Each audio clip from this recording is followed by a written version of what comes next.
Hello and welcome to this meeting of the Planning and Development Council of the Town of Oakville. Mr. Clerk, do we have any regrets? Yes, Mayor, we have regrets from Councillors Nanda and O'Meara. I guess we'll hope for Councillor Knoll to join us in progress. Council, do we have any declarations of pecuniary interest? Mr. Clerk, I see none. We have the minutes of the regular session of Planning and Development from November 17th and the confidential session of November 17th to adopt. If we have Councilor Lischina and Councilor Shia, thank you for moving and seconding. Any objection? Mr. Clerk, there's no objection. The minutes are duly adopted. We also have the consent items. We have two of them. The Great Lakes, there were three of them. The Great Lakes Business Park West Assumption, the Midtown Implementation Technical Reports, and the Schlegel Villages Class 4 Area Noise Designation. Councilor Hazlett-Thiel. Mayor Burton, I'd like to separate out 5.2 and 5.3, please. Very well. Can I get a mover and a seconder for number one? Councilor Dudek and Councilor Giddings. Any objection? There being none, number one is adopted, and let's turn to Councilor Hazlett-Thiel for number two. Through you, Mayor Burton. On 5.2, I just have a few questions in regards to the transportation plan. And I understood we might have a delegation as well for this. So I'm happy to hold my questions until the delegation speaks. But okay. Mr. Clerk, would you call the delegation? Douglas McCurgan. Welcome, Mr. McCurgan. Council looks forward to your information.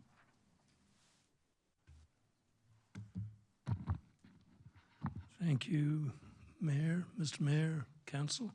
Can everyone hear me? I often don't speak into this properly. There's my first slide. Can I have the next one, please?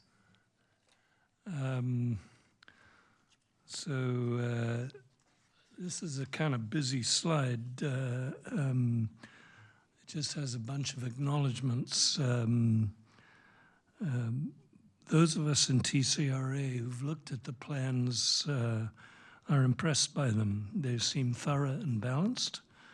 An important point to us is that they acknowledge that vehicle traffic and congestion will be a reality for decades to come. So our congratulations to staff. However, there are around 400 pages altogether in the reports. We've skimmed them, but there's no way that we could, that we have the capacity that we could digest them thoroughly in the time available to us. I'm not even sure we could have digested them anyway.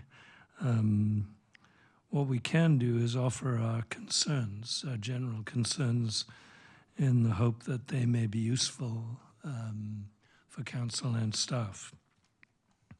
So could I have the next slide, please?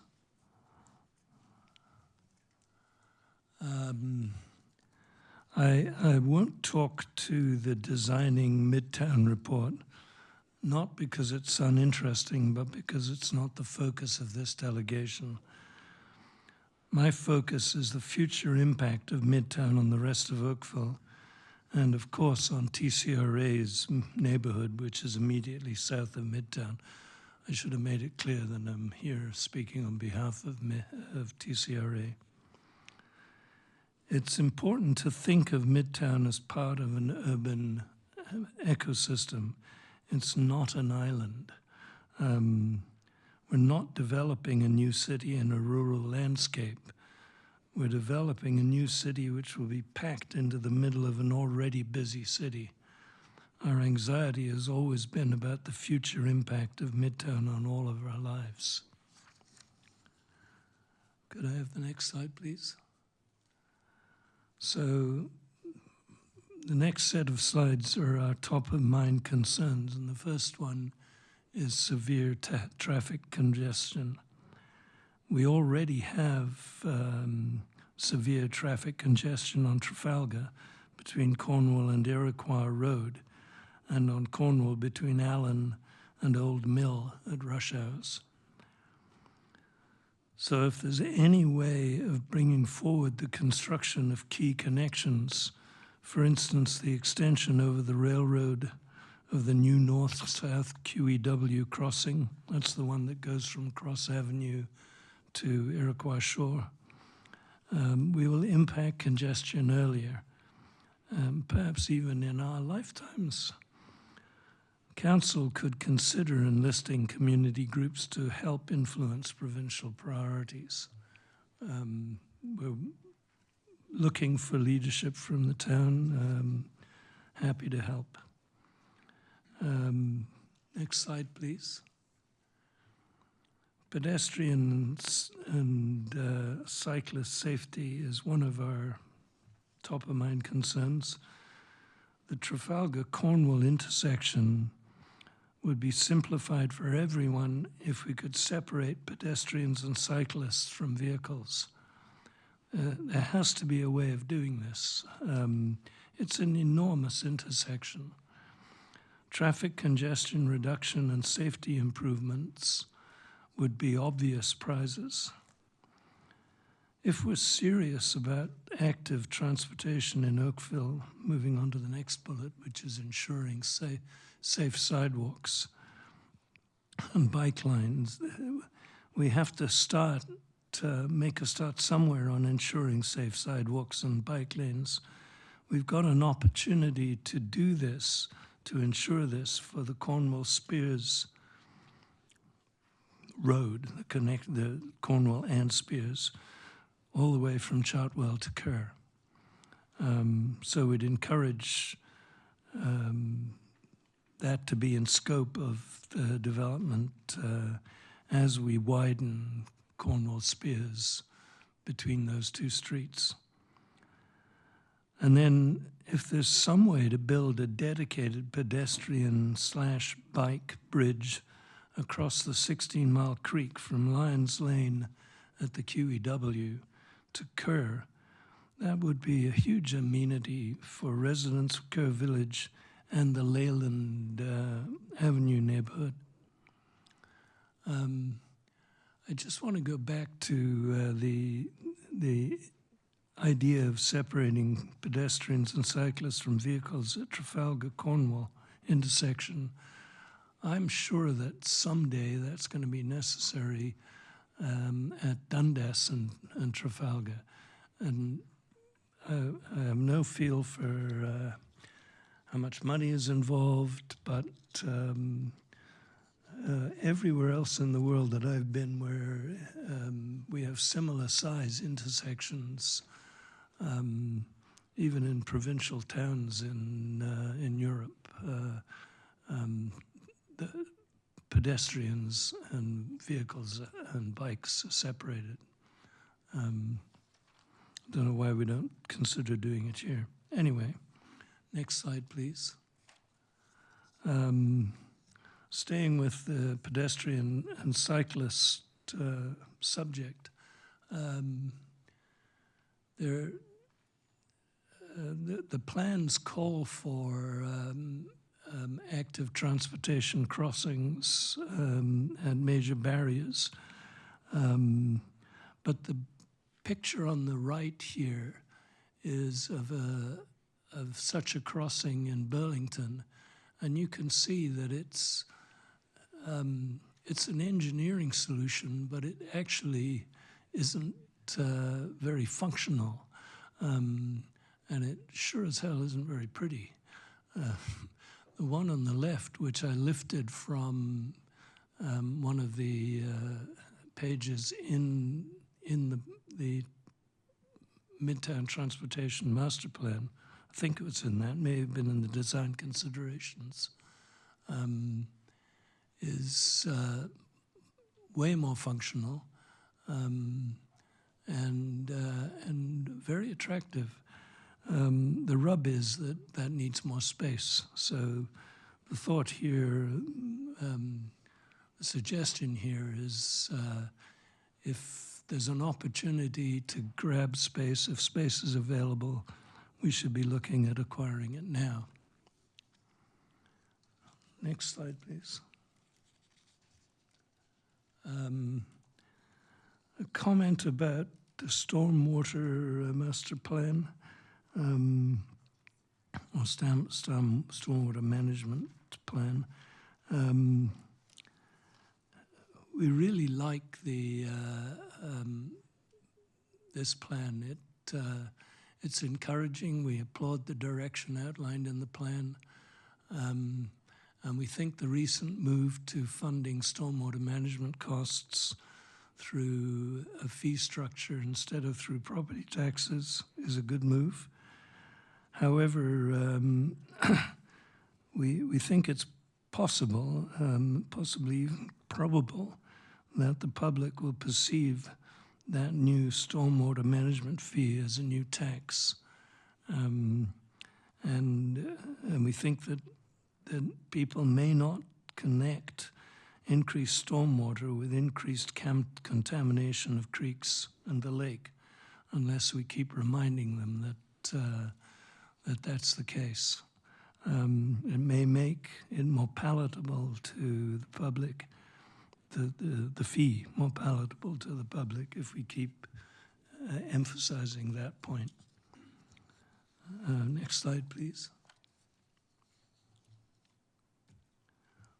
The final concern we have is cost overruns, which we think are almost certain to occur, and that some portion of which anyway will be borne by Oakville residents.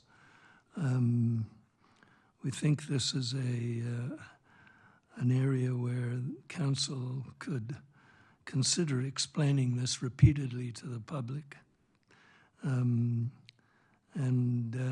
again, I think there's an opportunity to enlist community groups in helping to constrain provincial overreach, which we think is going to contribute to cost overruns.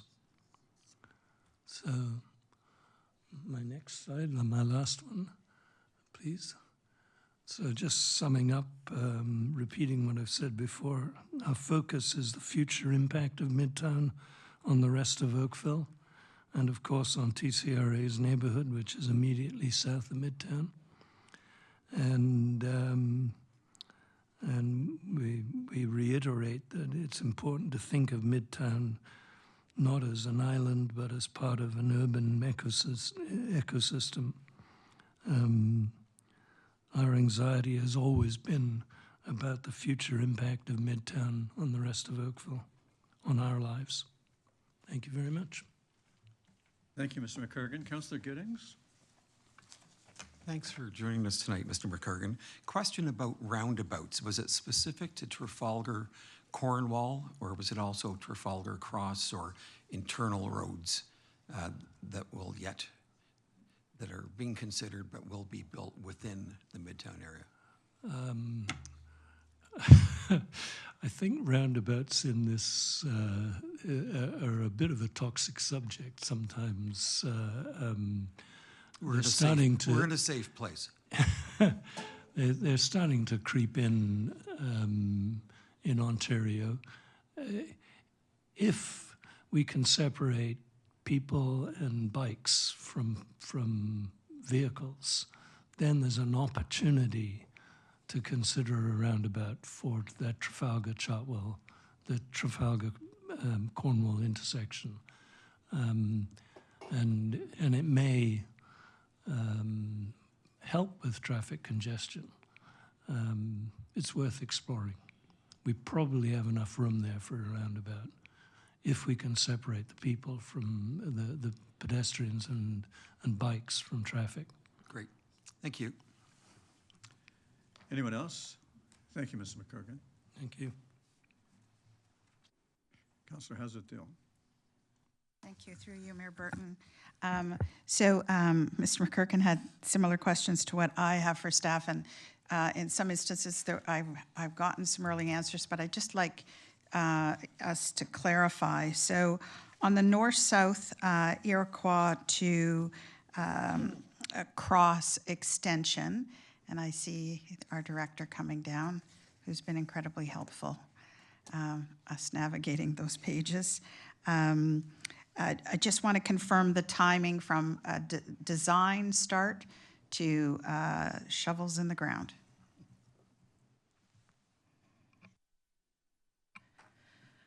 Thank you, through the mayor. As per our 2026 capital forecast budget, we do have North-South Road over the QEW crossing from Iroquois Shore to Cross Avenue, starting with design in 2031. We do have it allocated for construction in 2035 for right now as the forecast. Perfect. And cross extension is going to start design 2027? Through the mayor, yes, that is correct. We have the design allocated in our capital forecast for 2027. Okay, so two critical roads. Could you just give us a little bit more insight on how the public could stay abreast of how bike lanes and pedestrian crossovers from a timing perspective? Because in the report, there's phasing as development comes along, but you can hear the anxiety, already nervousness, and I'll attest that Trafalgar and Dundas is equally unnerving as down at Cornwall and Trafalgar. So how can they stay abreast of when those will be prioritized in terms of timing, of design, and then implementation?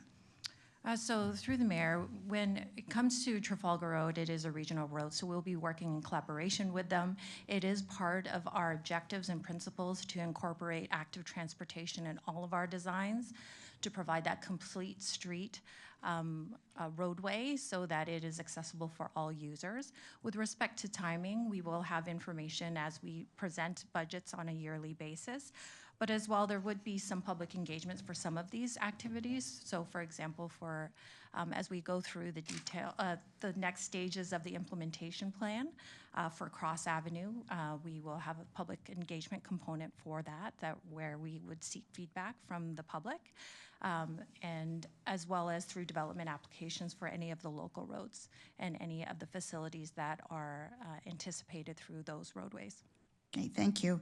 I want to move on to one of my favorite topics, or my Christmas wish, is that the eastern drop-off. So Trafalgar at Cross, a long time ago, there was a thought that we would be able to get a bus drop-off on the eastern, or an extension of the Metrolinx platform for loading onto the GO, which would really assist those coming northbound in particular towards the GO station.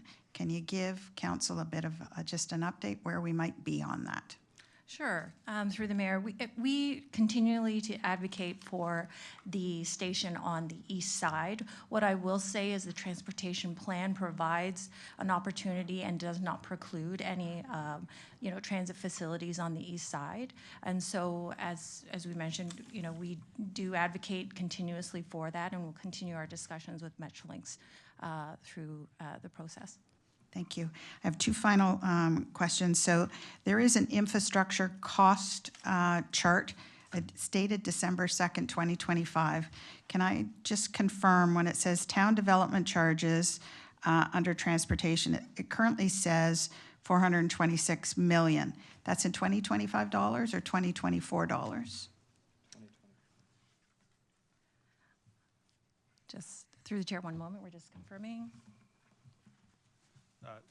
Thank you for the question. So through the mayor, the values shown are in 2024 dollars. Okay, so a whole heck of a lot of money. Okay, and my last question is actually for the director, just in terms of next steps. So Midtown implementation is on its way. We've got a designing Midtown, we've got a stormwater, we've got your transportation plan. And maybe it's Gabe or the commissioner, but what are the next steps once this is received and pending approval?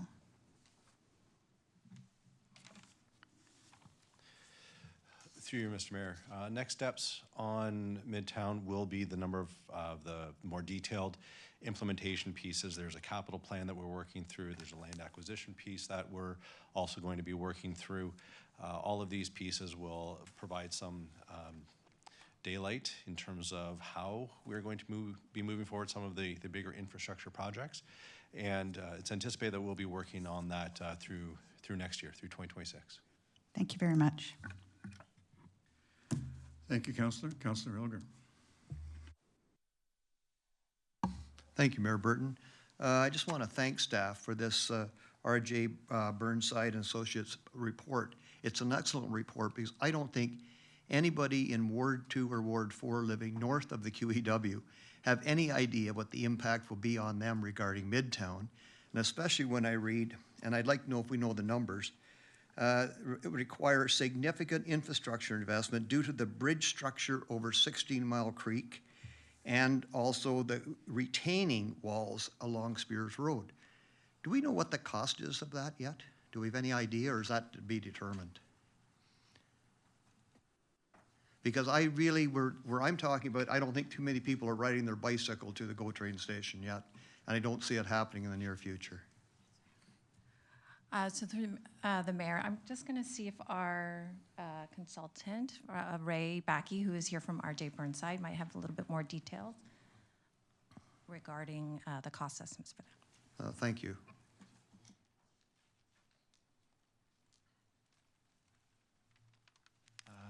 Through you, Mr. Mayor.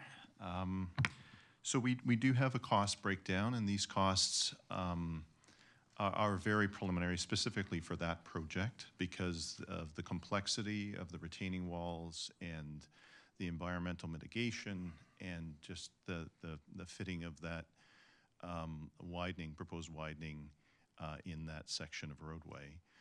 We do have a cost that was initially included in the capital portion of the overall town transportation master plan and has been carried through this project as well. So we have a number of $85 million for Spears widening from Kerr to Trafalgar. Yep. And that will be refined as the functional design is developed, and then again through the detailed design process. And that includes the bridge over 16? That's everything? And that includes... The widening, so 4 lanes? That's correct. So now, is that in 2024 dollars? That is in 2024 dollars. And so when that is will this be going to be built? The Does timing of it... 2041 sound about right?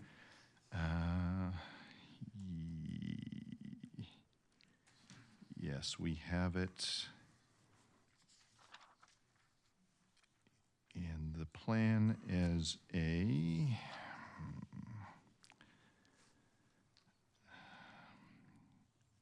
medium term 2041. That's correct. 2041. So Yes. that'll be a little bit more from 2024 to 2041 dollars, I guess, won't it? Yes, through you, Mr. Mayor. Yes, of course, we are looking at a snapshot in time. Right. And of course, the costs will increase through time. But of course, if we were to bring it back to present dollars, then. So what portion of that will be on not being able to be DCable? Through you, Mr. Mayor, the development charges study will determine the component of that. For the majority of it will be through development charges. But the allocation of costs to the tax base versus DC costs are sort of set out in categories of road improvement. So for arterials, where there is a road, a capacity widening, both road and active transportation capacity widening, the vast majority of that is DCable, but that will be determined through the DC study.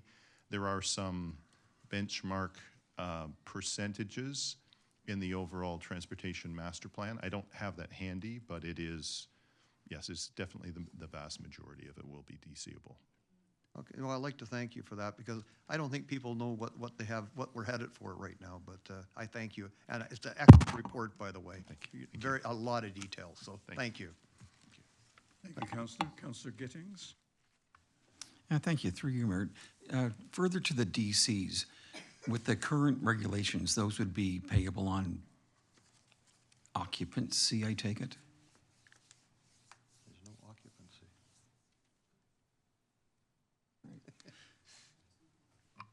Through the mayor, yes, DCs for right now are payable upon occupancy. So there's a bit of a disconnect there. With respect to collection? Yeah, just in terms of when it's going to occur, and I guess it'll work out. So through the mayor, I mean, with respect to the DC background study, I mean, I can say that through the work that we're doing through the transportation work that looks at the forecast for the next 10-year period or the next timeline for the DC study, there is a collection portion that for all of the works.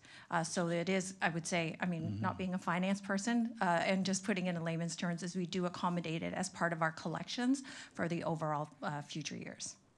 And that's a long way away at this point. Yes. Thanks. Thank you, Councillor. At the appropriate time, maybe we should get a finance department to report on it so that we aren't accidentally misleading people about how this works. I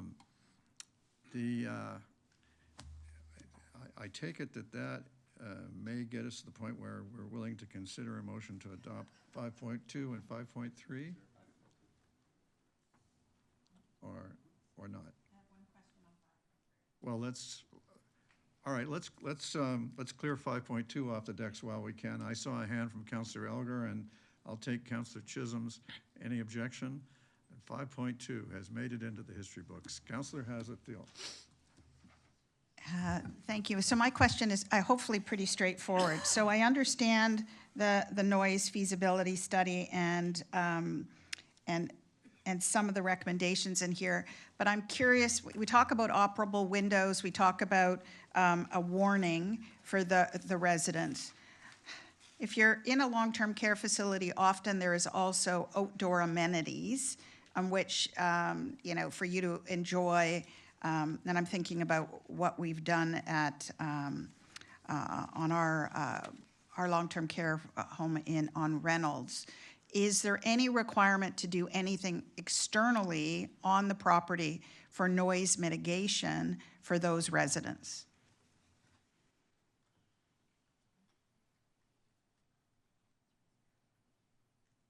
Through you, Mayor Burton, it's Catherine Buckerfield here, planner. Thank you for that question, Councillor Hazlitt-Thiel. Through our peer review, our experts at Pinton will be able to confirm that they've captured all noise receptors that need to be evaluated and assessed, and make sure that any appropriate mitigation is done. And that's part of the next steps, is making sure that any future mitigation is implemented in advance of site plan approval. Okay, well, on behalf of everybody's grandmother, I hope we do something to put that mitigation in place. Thank you. All right, thank you, Councillor. Is that you offering to move that? Thank you. A seconder? Councillor Dudek, any objection? And thank you, that carries, and that too has made it into the history books. We now have our public hearing items. We have 7.1 and 7.2. We have people interested to share information with us on both of them. And the first one up is the public meeting report on the official plan amendment and zoning bylaw amendment and draft plan of subdivision applications for 2172 Wycroft. And I note from my notes here that the delegates, the planning consultant for the applicant is delegating, and that, I believe, is Ashley Payton from Bousfields. And with that, I understand that Jamie Cook and Will Lamont from WSP and Watson are available for questions in your assistance. Is that right? Not my assistance, no. All right. Very well then. You have the floor, and we look forward to your presentation.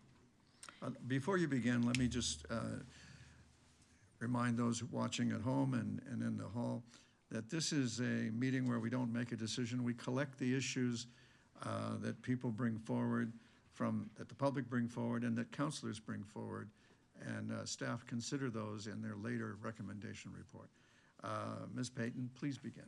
Great. Good evening, Your Worship and members of council. My name is Ashley Patton. I'm a registered professional planner and associate with Bousfields, and I'm here tonight on behalf of the owners of the property located at 2172 Wycroft Road. And I do have a presentation. Oh, there we go. We're just getting it set up there. So as mentioned, while no decision is being made at tonight's meeting, I just wanted to thank staff for their working collaboratively with us on this application to date, and we look forward to continue working with them and to hearing your feedback as well as the public's at tonight's meeting. Next slide, please. So the property is located within the Bronte-Go Major Transit Station area, or MTSA. The site has an area of 2.36 hectares and is located on the south side of Wycroft Road, immediately west of the Metrolinx-owned Bronte-Go Station North parking lot. Next slide, please. These applications represent the first development in the Bronte-Go MTSA following the town's MTSA study and approval of OPA 41. OPA 41 was adopted by this council in November of 2021 and approved by the region in November of 2022. The Livable Oakville plan envisions the Bronte-Go MTSA be transformed over the long term into from an area dominated by employment and industrial uses to a transit-supportive, mixed-use urban community with a range of residential, commercial, and retail uses while maintaining an employment focus on the peripheries. This figure is orientated with Wycroft Road to the left of the slide and the railway corridor to the right of the slide. The applications propose 2 mixed-use blocks as well as a network of local public roads in accordance with their location as per the approved OPA 41 in the Livable Oakville plan, including a new north-south and a new east-west public road. Within each of the mixed-use blocks, 2 residential towers are proposed with each of heights with the north block with proposed heights of 35 and 32 stories, and 28 and 25 stories on the southern block. Approximately 2,300 square meters of ground floor retail and commercial uses are proposed along the public streets, and a new daycare is proposed that's approximately 1,000 square meters proposed at the intersection of Wycroft Road and the new north-south public street. These uses will help to contribute to the ongoing evolution of the Bronte-Go MTSA into a complete community and will allow the subject site to maintain the same number of jobs over the long term as the current uses on the site. Next slide, please. This is a conceptual rendering looking south towards the proposed daycare at the corner of Wycroft Road and the new north-south public road. Next slide. Within the regional official plan, now an official plan of the town, the site is within an MTSA, as I mentioned, on a priority transit corridor, the Lakeshore West GO line. Within the Livable Oakville plan shown on the left, the property is within a primary growth area and is designated urban core. The site is also located within the station district within the Bronte-Go area, which is intended to be developed into a vibrant pedestrian-oriented place and is to have the tallest buildings and the highest densities within the MTSA. The Livable Oakville plan currently permits tall buildings on the site up to 24 stories. This includes the 20 stories as noted on Schedule S2, plus an additional 4 given the proposed public road dedications. In this case, an official plan amendment is being sought only to permit an increase in height above the 24 stories. The land use and built form permissions have already been established and approved through OPA 41. The proposed building heights are generally consistent with approved heights in other primary growth areas within the town, outside of Midtown, including in the uptown core. Next slide, please. The site is currently zoned industrial, which has not been updated to reflect the approved land use vision and height permissions established through OPA 41. The zoning bylaw amendment is required to rezone the site to a site-specific urban core MU4 zone. Next slide. The requested draft plan of subdivision will facilitate the delivery of key public infrastructure, including the public road network, in accordance with the locations established in the Livable Oakville plan, as well as the creation of the 2 mixed-use blocks. Next slide. With respect to sustainability, the proposal has been designed with several sustainability features in mind, including the compact built form located in proximity to both local Oakville transit and regional GO train and bus service, a significant amount of green roofs, and significant landscaping within outdoor rooftop amenity areas, the provision of a significant amount of bike parking, providing for adequate soil volume on both the private property and within the public roads to support mature tree health. This also includes protecting for 22 out of the 29 trees that exist on and around the site. Next slide, please. With respect to public engagement, the owner held a pre-application public information meeting in September of last year at the Holiday Inn at Bronte and Wycroft Road. This meeting was a drop-in open house format, and notices were circulated beyond the town's 240-meter requirement and included meeting with the Bronte Village Residents Association. Feedback here received from that meeting included general support of additional housing options in active retail, commercial, and daycare uses. It included concerns that the proposal was out of context based on what exists today, as well as receiving general questions about OPA 41 and the development application process. Next slide, please. So to conclude, as I've mentioned, the site is within the Bronte GO protected major transit station area, which is identified as a primary growth area within the town. The requested applications will implement the land use permissions and road network approved by council through OPA 41. The OPA is scoped to an increase in height beyond the 24 stories to permit building heights of 25, 28, 32, and 35. The additional requested height respects the hierarchy of the town's growth areas and maintains the vision for the town's height structure, with heights generally consistent with approved heights in the uptown core primary growth area. The requested zoning bylaw amendment and holding provision will ensure matters related to land use compatibility and noise will be appropriately dealt with prior to any development occurring. So thank you for your time, and I'm happy to answer any questions that you have. Thank you very much. Councillor Adams? Thank you very much for the presentation. I appreciate it. I wondered, could you tell me, are there any provisions that would restrict requiring paid bicycle parking or paid visitor parking? There are no restrictions, from my understanding, that would restrict that. Okay. I wonder, then I'll ask our staff if they could add that to the list of items to report back on under the matters under review. One of the issues I've seen is cases where visitor parking is turned into paid parking and then forces the visitors into adjacent parking lots. So in this case, they'd all end up in the GO station parking lots, I'm sure.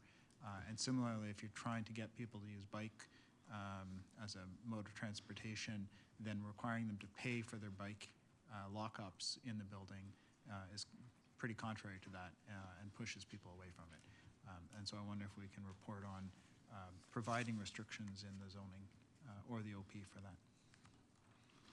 Yes, through the mayor, we will look into that and address that through the application process. Thank you very much. Thank you. Councillor McNeese. Thank you, through your worship. I know we have a delegate or two, but I'll just maybe get started with a couple questions. So I know your public open house was about a year ago September.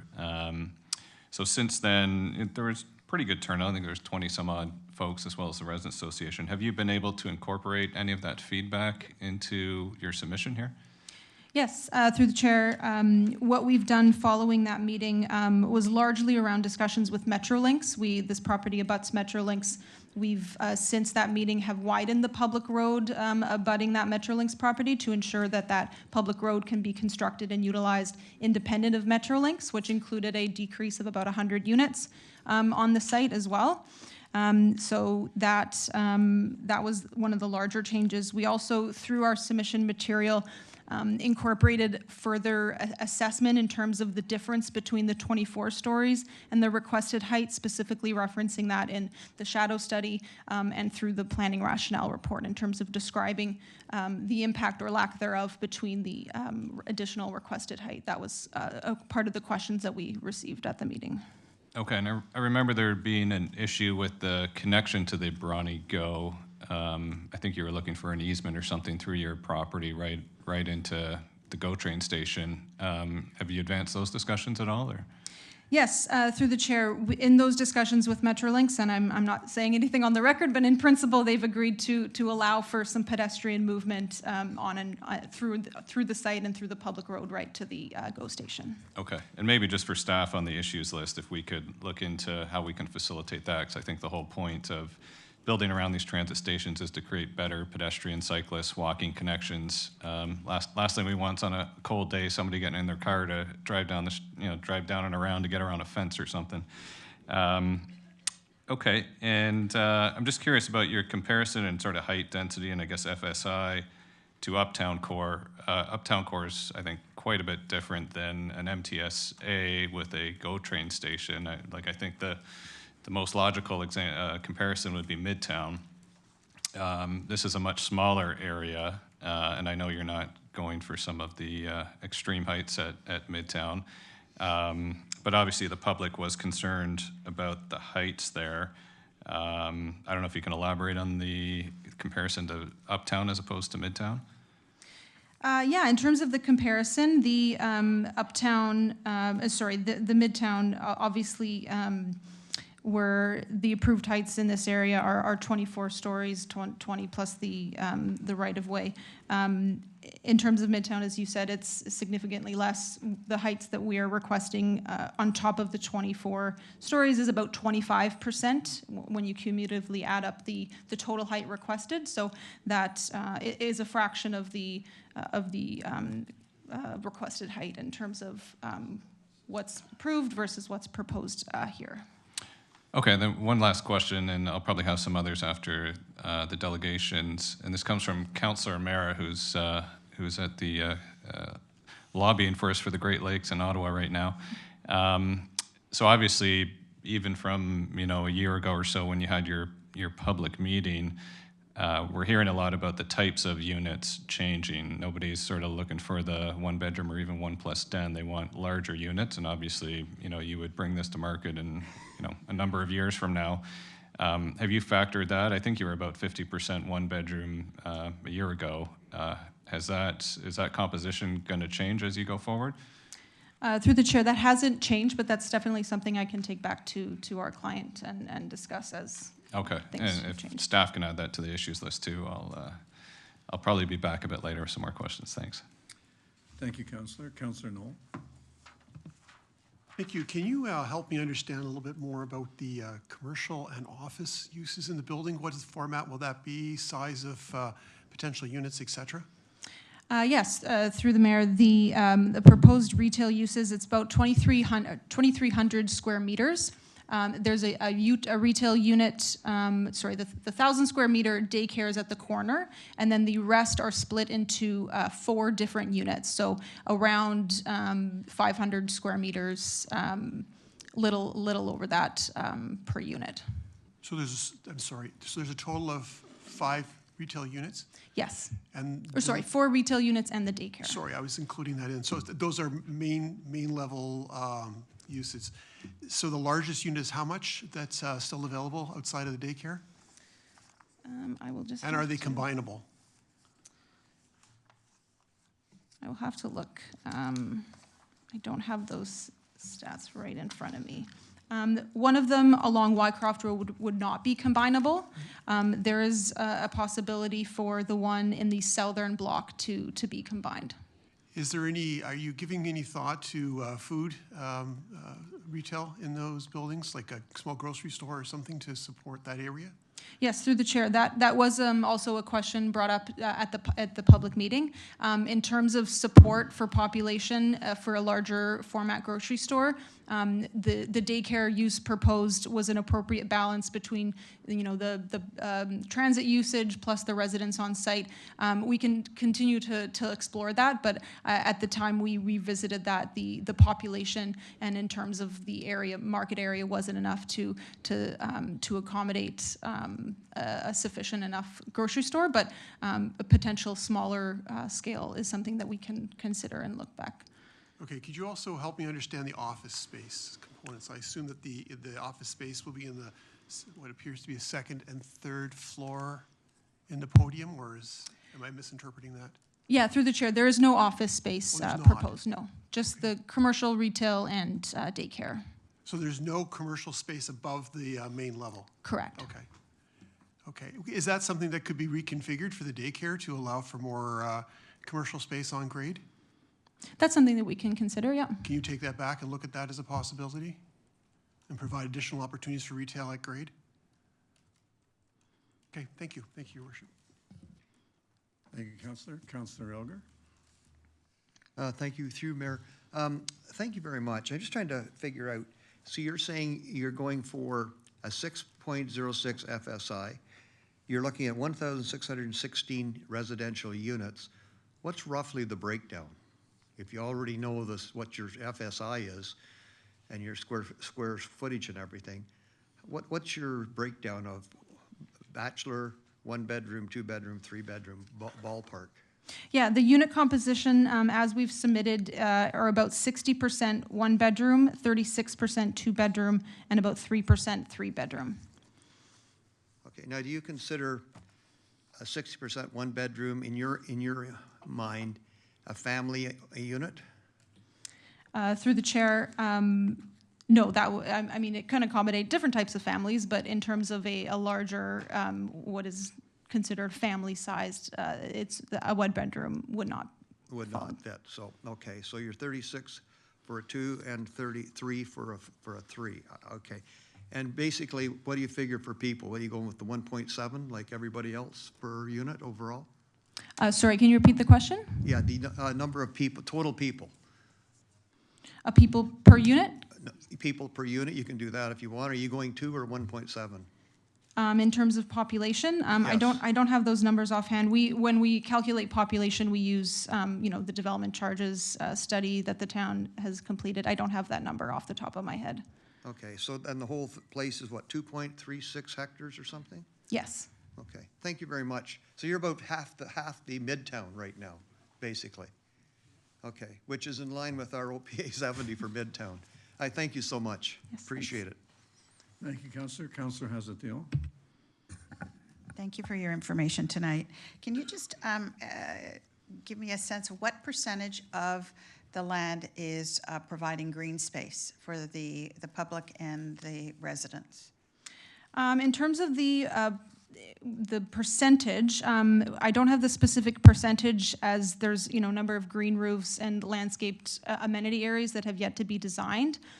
Plus the within the public road, there's going to be boulevard landscaping and street trees. I don't have that specific percentage, but I can find that out, and through staff can add that to the issues list. Okay. Can I ask staff to pull up slide 8 for me of the presentation?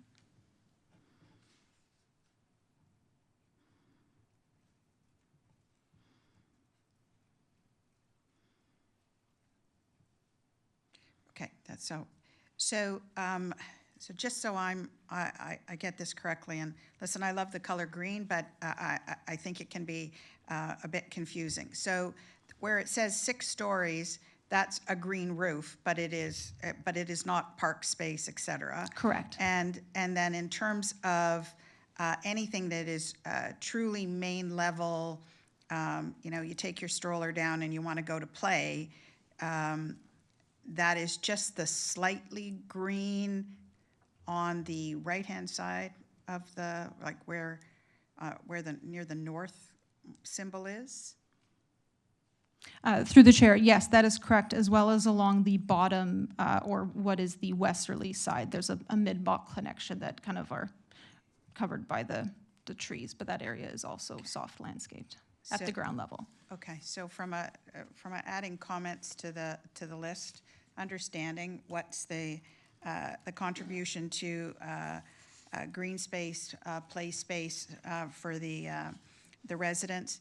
In terms of amenities, do you have a sense of what kind of amenities that you're going to provide for the residents?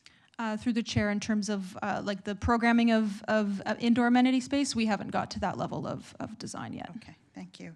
And in terms of the neighboring lands, so you're right at where Metrolinx is.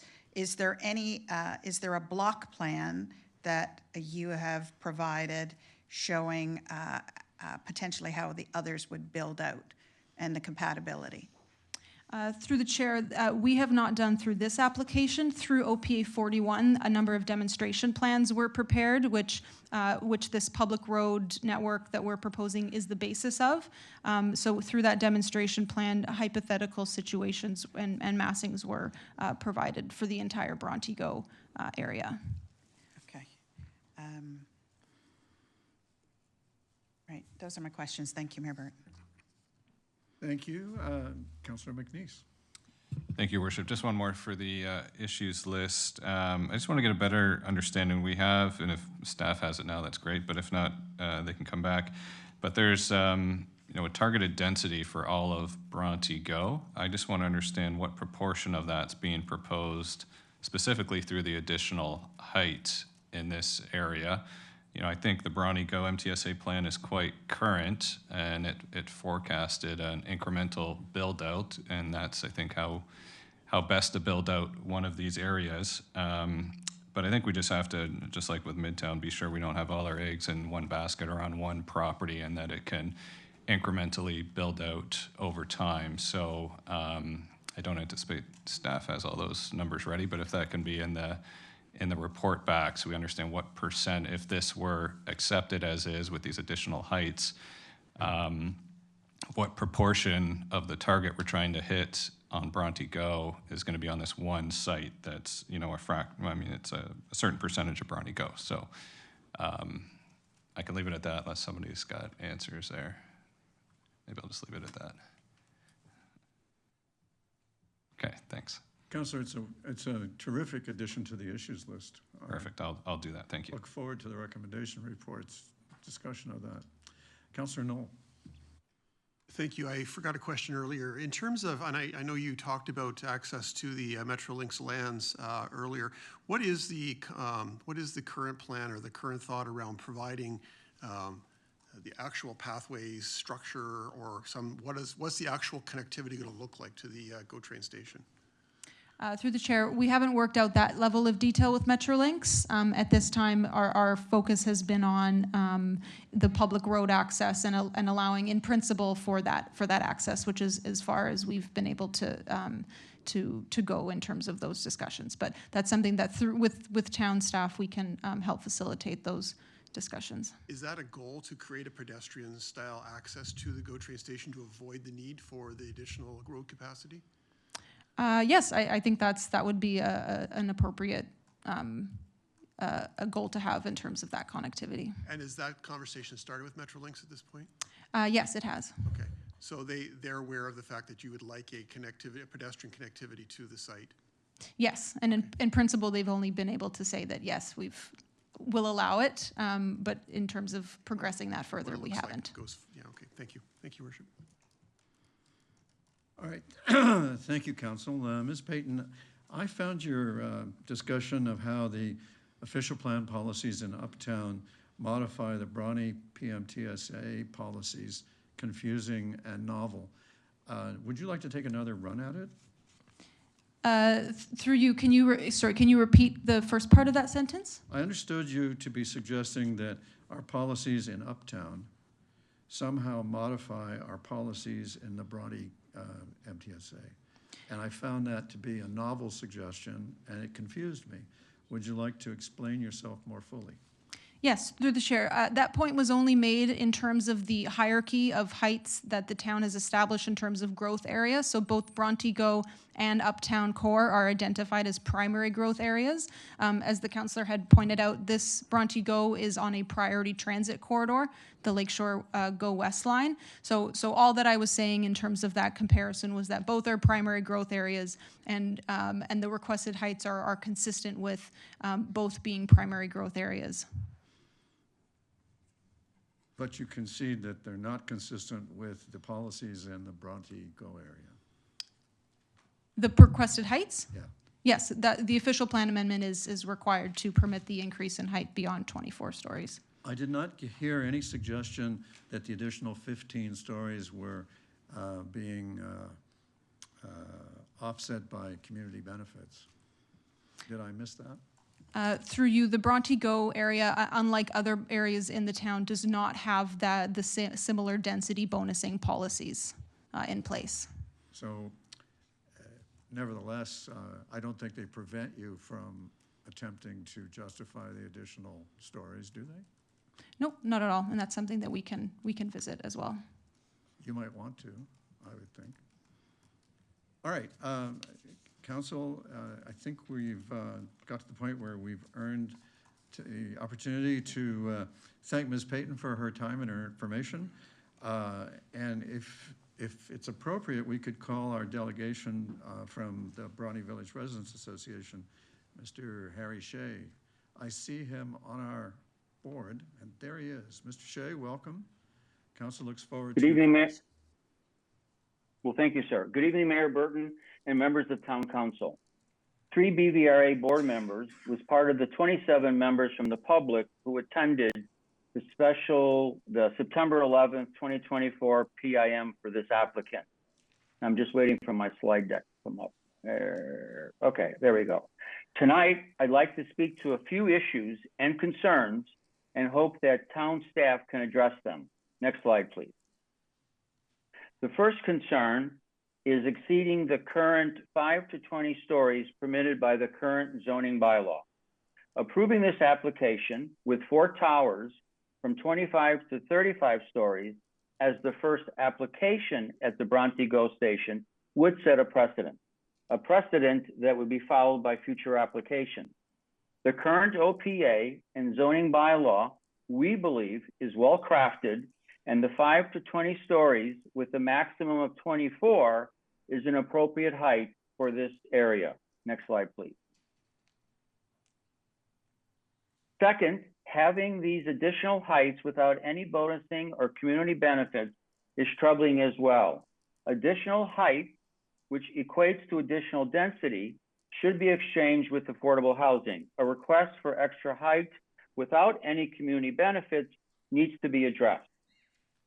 My ask to town staff is, does the town need an interim control bylaw or some legislation to get the policy right for this area related to affordable housing and community benefits? Next slide, please. The third concern is why these amendment requests are now. I've stood before town council numerous times when advocating for CPPS for Bronte, expressing a concern that developers knowing CPPS was coming to Bronte could potentially rush to file applications prior to the implementation of CPPS. The timing of these 2 amendments requests appears on the surface to avoid upcoming planning rule changes, which will include inclusionary zoning. My question to staff is it worth considering extending CPPS beyond Bronte to include the Bronte GO station? Next slide, please. What will the quality of life be for the 1,616 future residents? Living there will essentially be living on an island. There is no grocery store, drugstore, or convenience store in the immediate area. The proposed retail space on site is not adequate enough to provide those amenities. What about green space and parkland? Once again, we come back to the additional height without any requirement for quality of life amenities. Next slide, please. And finally, town staff has fought vigorously in developing a standard for Midtown around the Oakville GO station. The Bronte GO station is a significantly smaller area than Midtown, but we ask that town staff apply the same vigor to the Bronte GO station as they did for Midtown. Next slide, please. I thank you for your time. Thank you, Mr. Shea, for your information. Councillor McNeese has a question for you. Thank you, through your worship. Thank you, Mr. Shea. I hope you're in a place much warmer than here. Wonder if I could take just a couple of your points, and I think we heard them reflected from the mayor as well, and yes. Maybe staff might have an answer there. But just trying to, again, on the community benefit side, I mean, I think the idea, and it's, we've looked at it deeply at Midtown, is there needs to be some benefit to the public if we're going to exceed certain heights. And it's well documented in the Bronte MTSA what those heights are. To exceed it by this amount without affordable housing or some of those listed things that we're familiar with at Midtown. A question for staff related to inclusionary zoning. I know that Bronte Go MTSA would be one of the areas that this would qualify for. How soon do we expect to see something, the bylaw essentially, that would be implementable in this area?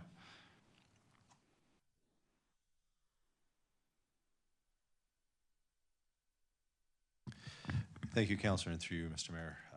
We are working through the inclusionary zoning policies right now. The idea is that we will be bringing that back to council next year.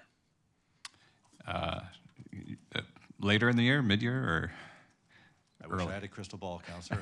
I'm not sure exactly when we're going to be landing those policies. Council has seen the initial draft of those thus far, so we'd like to be able to get those back to you as soon as we can. Okay, so 2026 though is what you're targeting? Correct. And also we expect that a CPPS for Midtown would be going into effect in 2026 as well? Through you, Mayor Burton, once there's an approval for OPA 70 in place from the minister, we'll be able to bring forward the next tranche of policies. Okay, 2026 as well? Correct. Okay, so for the issues list, what I'm trying to wrap my head around is we're so close to having the tools we've talked about for a long time to exchange height for added community benefit. Are we able to sort of impose that on the Bronte Go area? I think it's very important that, especially the first development, we start to get it right and set the tone for an area that we want to be a livable community. So can we look at how those tools could be integrated to a application like this?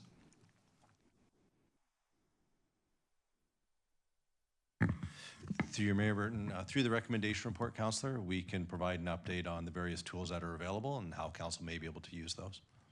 Okay. Okay, I think that's good for now. Thanks. Thank you, Councillor. I'd just like to correct something that I said. I misspoke when I said 15. It's 20 extra stories. And what I took away from the exchange was that we can't require benefits for extra height. But I haven't heard that we have to give the extra height.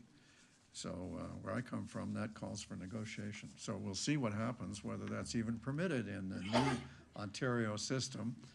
And I look forward to finding out what kind of retroactivity we can impose on applications. That'll be a breakthrough.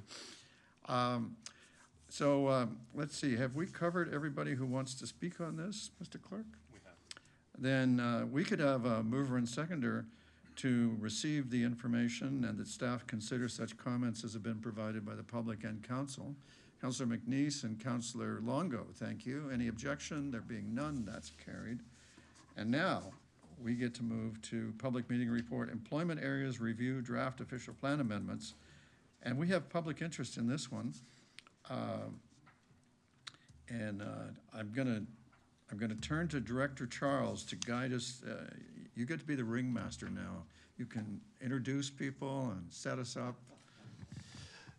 Thank you, Mayor Burton. Sita Gannison will be doing the statutory public meeting for our employment areas review and can direct questions to her as they come up from council. Thank you, Director. Ms. Gannison, we're all ears.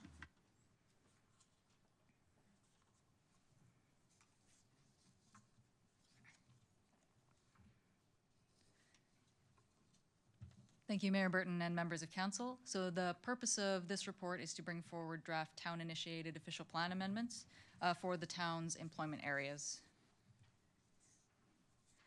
As a quick recap, the province of Ontario changed the definition of an area of employment in the Planning Act through Bill 97, the Helping Homebuyers Protecting Tenants Act. The new definition, along with the new Provincial Planning Statement 2024, came into effect on October 20th, 2024. The town is seeking feedback on draft official plan amendments following the completion of the 2025 Employment Areas Review to implement these provincial changes. Staff last came before council on November 3rd, 2025 to present the findings of the Preliminary Options and Directions Study Report from the Employment Areas Review. The amendments that stemmed from this study report represent the third and final phase of the project. The town of Oakville has 3 official plans, those being the Livable Oakville Plan, the North Oakville East Secondary Plan, and the Halton Regional Official Plan. The town's current employment areas are delineated through Schedule A1 of the Livable Oakville Plan, shown here in blue. The town's official plans currently permit a range of employment uses that generate and support employment, and these no longer conform to the provincial definition of an area of employment. The town is therefore proposing amendments to all 3 of the official plans. The proposed draft official plan amendments only apply to the town's current employment areas. As per the study report, the number of jobs in the town is forecast to grow by approximately 74,000. At the same time, the town is forecast to have an employment land deficit of approximately 209 hectares before 2051. Preserving employment lands for employment uses and the planned function of the urban structure is imperative to provide space for jobs and economic growth while maintaining livability and land use compatibility. The urban structure also reflects a long-term land supply for housing that is planned in better locations with respect to access to transit and amenities than the town's employment areas. To create more consistency between official plans and to help make a future official plan amalgamation simpler, the new employment land policies are proposed to be mirrored between the Livable Oakville Plan and the North Oakville East Secondary Plan. The employment area delineation that was shown on Schedule A1 of Livable Oakville would be renamed to employment lands. Employment areas would be lands protected for employment uses as defined by the Planning Act and the PPS 2024, plus lawfully established uses. Portions of the employment lands would be redesignated for employment uses that no longer meet the revised Planning Act definition, but are still intended to contribute to employment growth within the town. The study report suggested calling this new designation business area, but a decision was made to change the name to employment generating and supporting area for the draft OPAs, because it's more descriptive of the uses that the designation is intended to accommodate. Staff are seeking feedback on the name among other items. Any proposed redesignations to employment generating and supporting area would support both jobs and economic viability and function of the protected employment area designation. The criteria for determining where these might be appropriate included land use planning criteria such as contiguity, compatibility, infrastructure access, and employment function.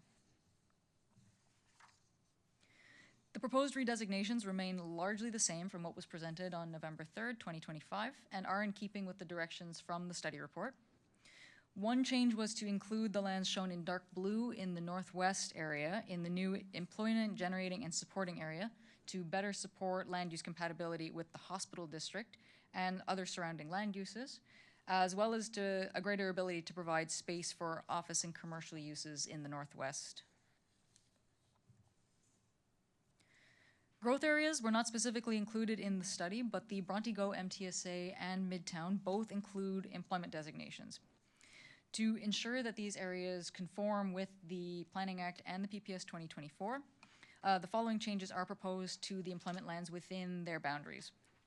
For Bronte-Go, the employment lands abutting the mixed-use areas would be redesignated to the employment generating and supporting area, while the section to the east of Third Line and north of Spears would remain as protected employment area. This was done to reflect the current vision for the Bronte-Go MTSA and its redevelopment. For Midtown, its employment lands are proposed to be redesignated to the employment generating and supporting area to support the planned uses and land use compatibility. These changes will not be affecting the mixed use areas or the provision of residential areas.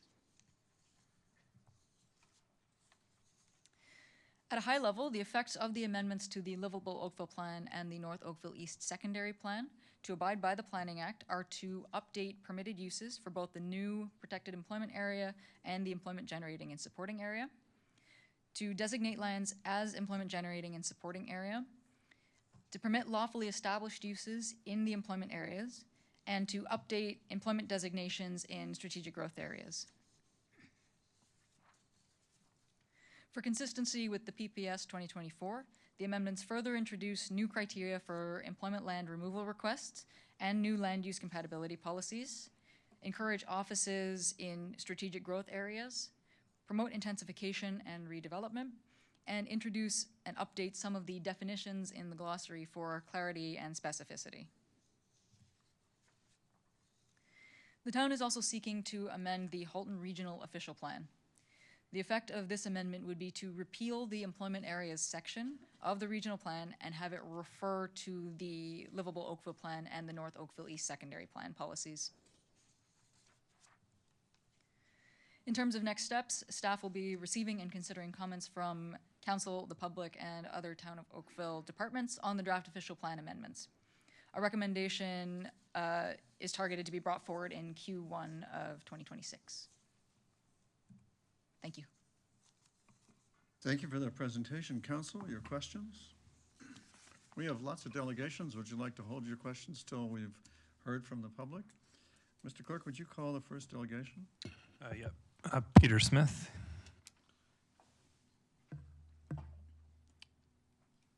Mr. Smith, welcome. Council looks forward to your information.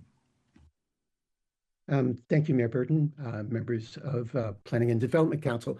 My name is Peter Smith. I'm a land use planner and a partner with Bousfields. And I'm appearing on behalf of the owners of 2175 Cornwall Road. You have, as part of your package, a submission that was filed by Denise Baker on behalf of our client, and attached to Denise's letter was a letter from myself, and as well a letter from KR Planning, who are land economists. And so we addressed it from both a land economics perspective as well as from a planning perspective. The request in all of the material is that the lands be designated as employment generating and supporting area rather than as employment area. And I just wanted to provide some background in support of that request. As I think many of you may know, the location of this particular property is on the north side of Cornwall, between Maple Grove and Ford Drive. It's a property of about 11.5 hectares, and it's occupied today by a single large warehousing use. Importantly, the site is located immediately opposite a residential neighborhood on the south side of Cornwall.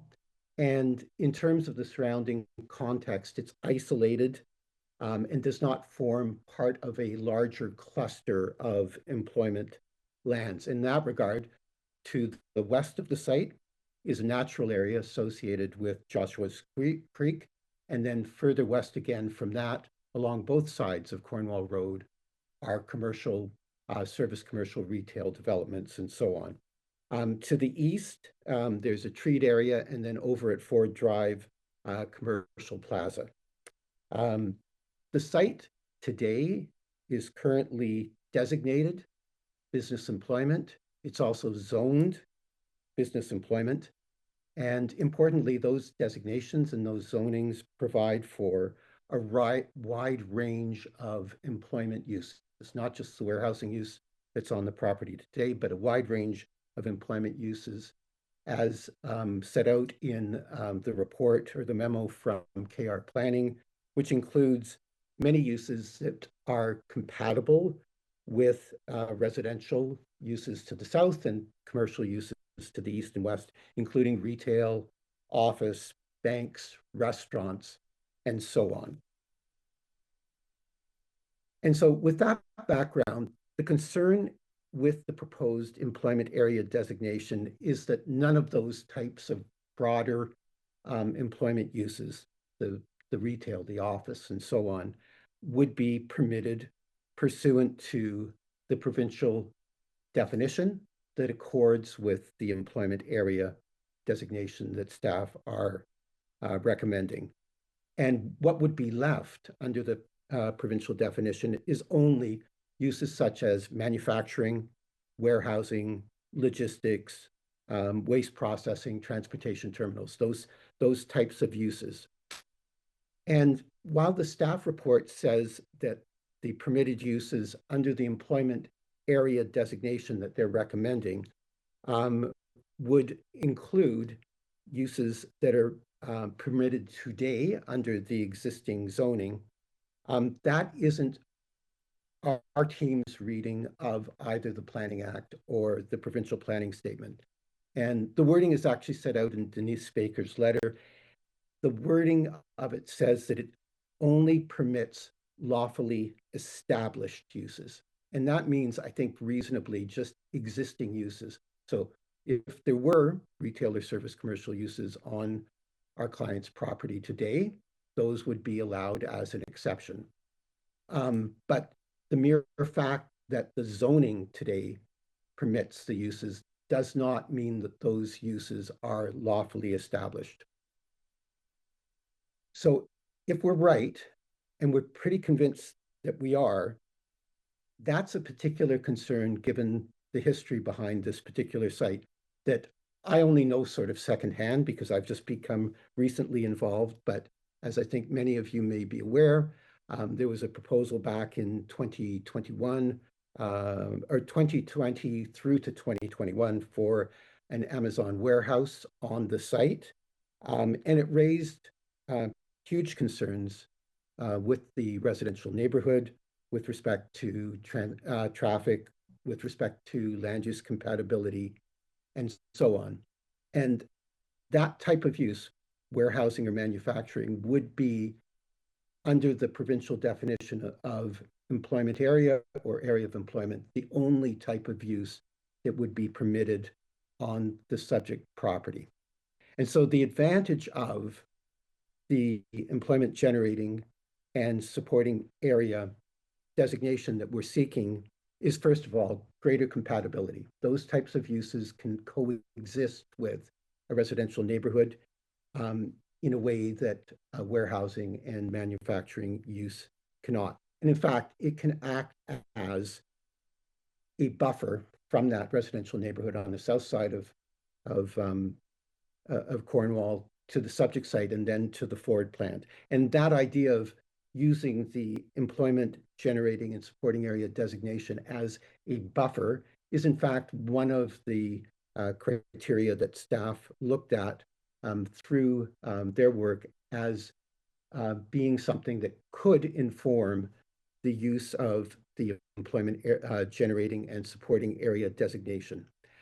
There's one other advantage as well, as set out in the KR planning report, and that is to the extent that the concern here is protecting the job generating capacity of these lands and other lands for employment going forward.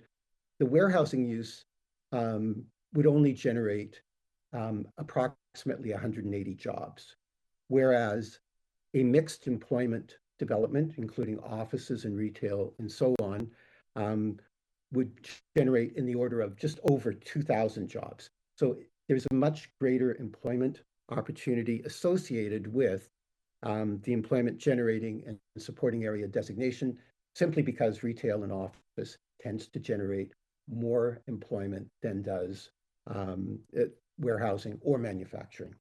With that, I'd like to thank you for your attention. I'd be happy to answer any questions. Thanks very much. Thank you very much, Mr. Smith. Let me see if there are any questions for you. Councillor Hazatil. Thank you very much for your delegation and for highlighting the importance of compatibility with that abutting residential area and the ability for it to be a buffer on the Ford side, because we all know that we want to make sure Ford is successful for the long term. From a clarity perspective, I'm just wondering if staff could confirm. So this is currently an E2 use, not an E3 under the zoning, and how does that apply?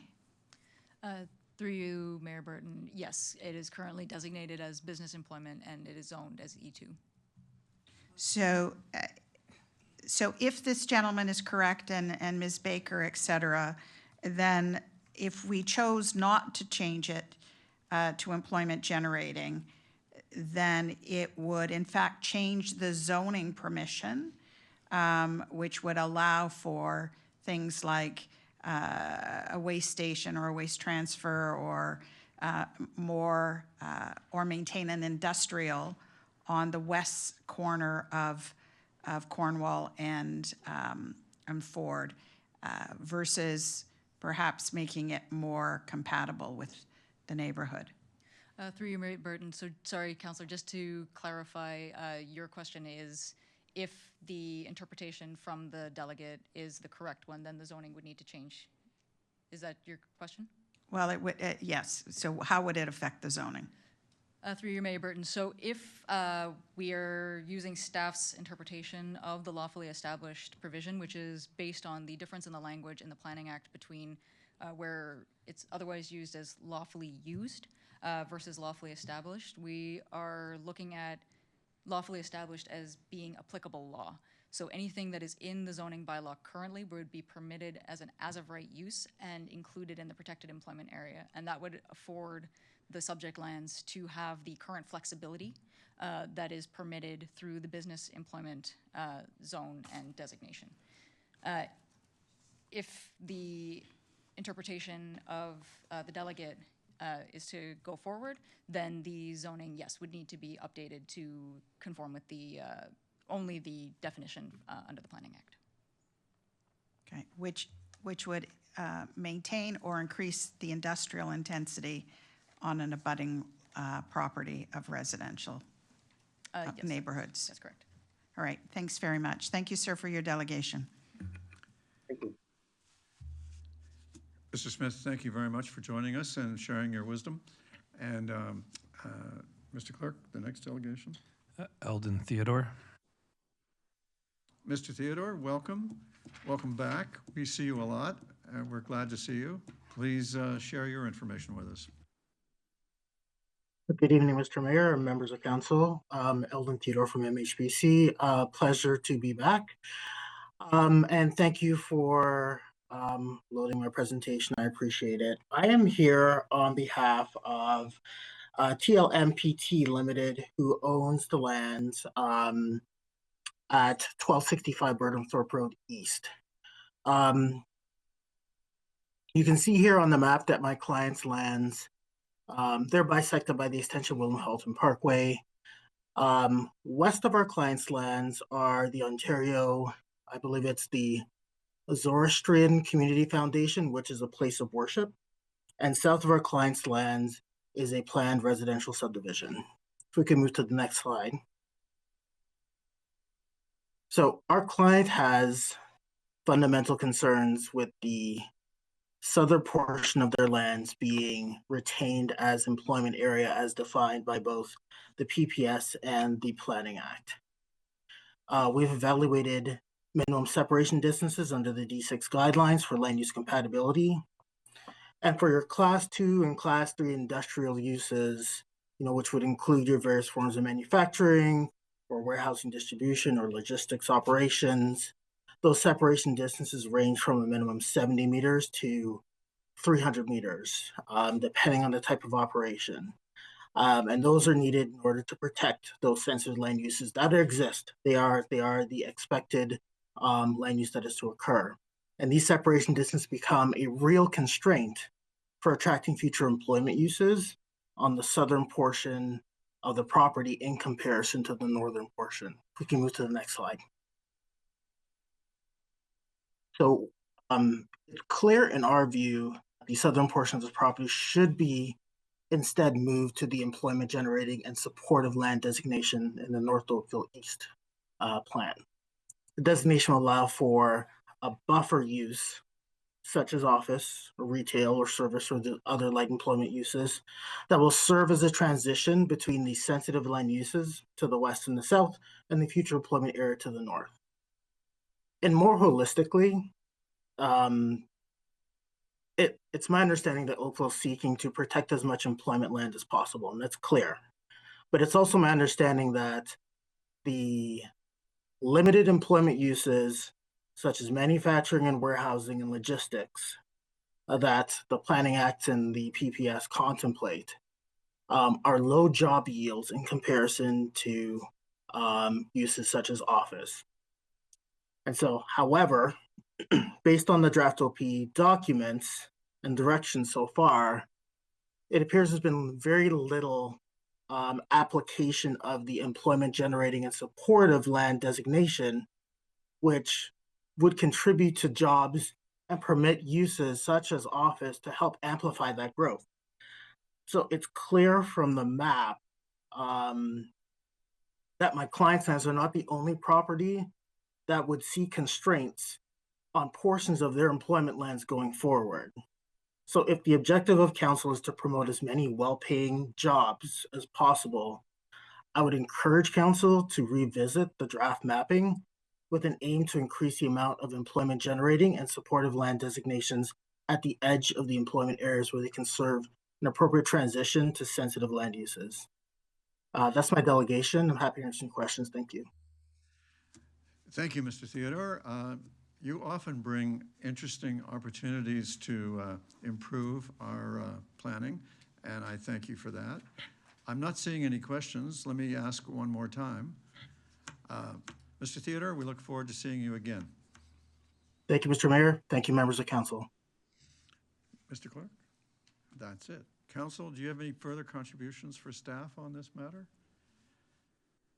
Councillor Hasdatiel and Councillor McNeese. Thank you, through you, Mayor Burton.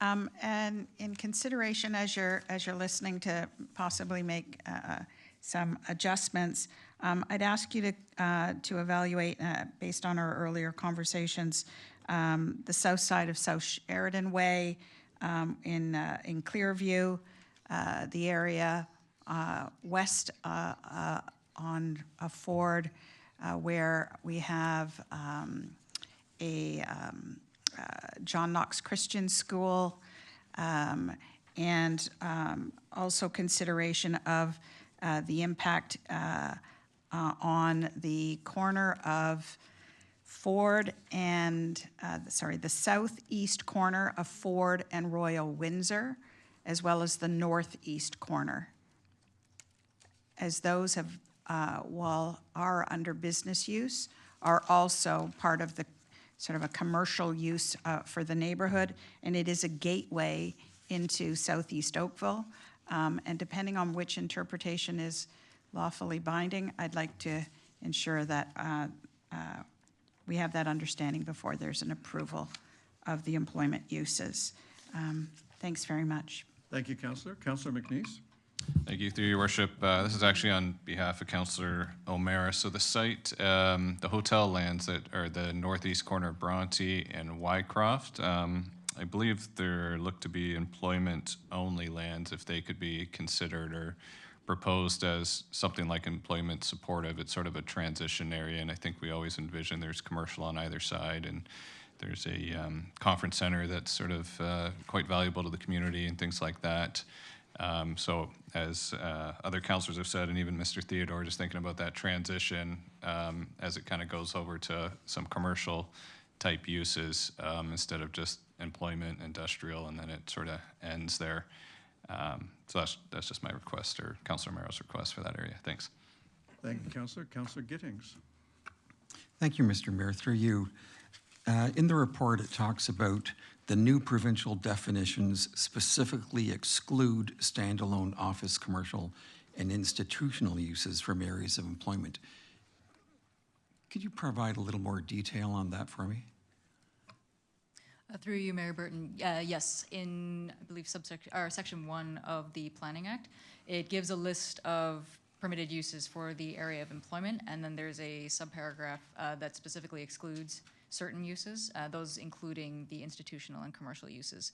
So the permitted uses for a protected area of employment include offices, but only where they are associated with a primary industrial use, such as a manufacturing or warehousing use. So we're still able to include those positions or jobs that are contained there? Through you, Mayor Burton, yes. So if those offices, or actually retail uses as well, were associated with a primary industrial use, say as part of industrial campus, those could be included within a protected, or sorry, within an area of employment. Thank you. We have a shortfall of 209 hectares projected many years in front of us.